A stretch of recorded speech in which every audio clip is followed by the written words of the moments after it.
Hello everyone, welcome to my channel. कैसे हो आप सब? आई होप आप सब बहुत अच्छे होंगे और अपने अपने लाइफ में पॉजिटिविटी के साथ आगे बढ़ रहे होंगे और अपनी पढ़ाई अच्छे से कर रहे होंगे। सो फ्रेंड्स, ये है जन्माष्टमी के दिन का ब्लॉग और आज मैं जा रही हूँ जन्माष्टमी की शॉपिंग करने। कुछ मेरी शॉपिंग रह गई है तो हम चले गए थे शॉपिंग करने के लिए। वहाँ से मैंने कुछ फ्रूट्स लिए और फ्रूट्स लेने के बाद मैं चली गई थी लड्डू गोपाल जी के श्रृंगार का सामान लेने के लिए। और इस दिन काफ़ी गर्मी थी तो वहीं मैं बैठ के देख रही थी कि मुझे क्या क्या ज़रूरत है सामान की। और ये झूला मुझे काफ़ी पसंद आ रहा था, लेकिन मेरे पास ऑलरेडी एक झूला था तो मैंने इसको स्किप कर दिया। और फिर मार्केट से आने के बाद मैं अपनी स्टडी स्टार्ट कर रही हूँ यहाँ से। आज मेरा फास्टिंग भी था तो आज मैं कोई नया टॉपिक स्टार्ट नहीं करना चाहती थी, तो मैंने डिसाइड किया कि मुझे आज एंशिएंट हिस्ट्री पढ़ना चाहिए। तो अभी मैं एंशिएंट हिस्ट्री ही पढ़ रही हूँ और मेरा टॉपिक है मौर्य वंश। और मौर्य वंश हमारे लिए काफ़ी इम्पॉर्टेंट है। अगर आप 9th-10th की प्रिपरेशन कर रहे हैं तो मौर्य वंश से बहुत सारे क्वेश्चन आते हैं, चंद्रगुप्त मौर्य से और अशोका से भी बहुत सारे क्वेश्चंस आते हैं। तो ये अगर जो लोग भी 9th-10th सोशल साइंस की तैयारी करते हैं उनके लिए बहुत इम्पॉर्टेंट चैप्टर है ये। और भी मैं बहुत सारी चीज़ें आप सबको बताती रहूँगी जो जो इम्पॉर्टेंट होगा। फ़िलहाल तो ये बहुत इम्पॉर्टेंट है हमारे लिए। मेन बेसिकली जो है हमारा एंशिएंट हिस्ट्री ही 9th-10th के लिए बहुत इम्पॉर्टेंट है, क्योंकि कुछ आए ना आए लेकिन एंशिएंट से हर बार क्वेश्चंस आते हैं। इसी के लिए जो लोग 9th-10th की प्रिपरेशन कर रहे हैं वो एंशिएंट हिस्ट्री कम से कम अपना अच्छे से कर ले। और बाकी भी करना इम्पॉर्टेंट है लेकिन एंशिएंट हिस्ट्री हमें सबसे पहले इसको करना है।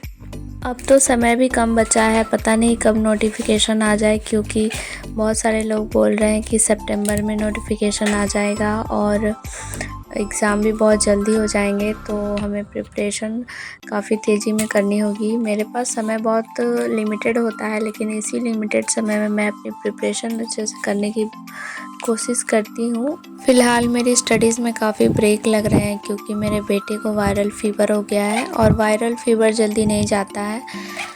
मैं पटना से जब से आई हूँ तब से उसके नेक्स्ट डे ही मेरे बाबू को फ़ीवर हो गया था। बच्चा बीमार हो तो पढ़ने में भी मन नहीं लगता है। तो अभी मेरी स्टडी जो 30 डे वाला चैलेंज ली थी मैं, अभी वो भी मेरा स्किप होते जा रहा है। तो बाबू जब ठीक हो जाएगा उसके बाद मैं फिर से उसको स्टार्ट करूँगी और उसको पूरी ईमानदारी से कंटिन्यू करूँगी पूरी। आज जन्माष्टमी था और मेरा फास्टिंग भी था तो आज मैंने उतना ज़्यादा पढ़ाई नहीं की। उसके बाद शाम की भी प्रिपरेशन करनी थी तो फिर मैंने बहुत खोजने के बाद ये हल्की सी साड़ी मैंने अपनी निकाली। और देखिए इस ब्लाउज़ में मैं अब फिट आ चुकी हूँ। पहले ये ब्लाउज़ मुझे नहीं होता था तो वही मैं देख रही थी। उसके बाद मैं चली गई थी पूजा करने के लिए। तो अभी मैं लड्डू गोपाल जी को स्नान करा दी हूँ, उसके बाद उनका श्रृंगार करके उनको भोग लगा दी हूँ। और मेरे लड्डू गोपाल जी बहुत प्यारे लग रहे थे और बहुत सुंदर लग रहे थे। पूजा करने के बाद मैंने ड्रेस चेंज कर लिया था क्योंकि मुझे साड़ी में काम करने में बहुत ही अनकंफर्टेबल लगता है। तो उसके बाद मैं चली गई थी किचन में खाना बनाने के लिए सब लोगों के लिए। और मैं आप सबको बता दूं कि मैं अपने इन-लॉज़ के साथ रहती हूँ। यहाँ का किचन काफ़ी छोटा है जिससे मुझे खाना बनाने में काफ़ी प्रॉब्लम होती है, लेकिन जो जैसा तब तैसा वही परिस्थिति है। अभी फ़िलहाल मैं सब्ज़ी बना रही थी एंड सब्ज़ी के साथ मैं रोटी भी बना रही थी साथ में ही। उसके बाद खाना वाना बनाने के बाद मैं फिर से बैठ गई थी पढ़ने, क्योंकि आज मेरे अंदर बहुत एनर्जी थी। पता नहीं कहाँ से मेरे अंदर इतनी एनर्जी आई थी। उसके बाद मैं फिर से बैठ गई थी पढ़ने और अभी मैं पढ़ रही थी मौर्य वंश को ही कंटिन्यू कर रही थी और इसको कंटिन्यू की थी। अभी तो मुझे इसका प्रशासन पढ़ना है, अभी बहुत कुछ पढ़ना है। तो ये पढ़ लिया था मैंने, 1 घंटा मैंने इसको पढ़ा था। उसके बाद मैं ज्योग्राफ़ी स्टार्ट की हूँ पढ़ना, क्योंकि हमेशा हमें सब्जेक्ट पे ही नहीं फोकस करना है, हमें जीएस पे भी ध्यान देना है। तो थोड़ा थोड़ा मैं जीएस भी स्टार्ट कर दी हूँ। अगर आप लोगों का कोई भी क्वेश्चन होगा तो आप मुझे कमेंट कर सकते हैं और मैं उसका रिप्लाई ज़रूर दूँगी। आज के लिए बस इतना ही रहने देते हैं और मिलते हैं कल फिर से एक नए ब्लॉग के साथ।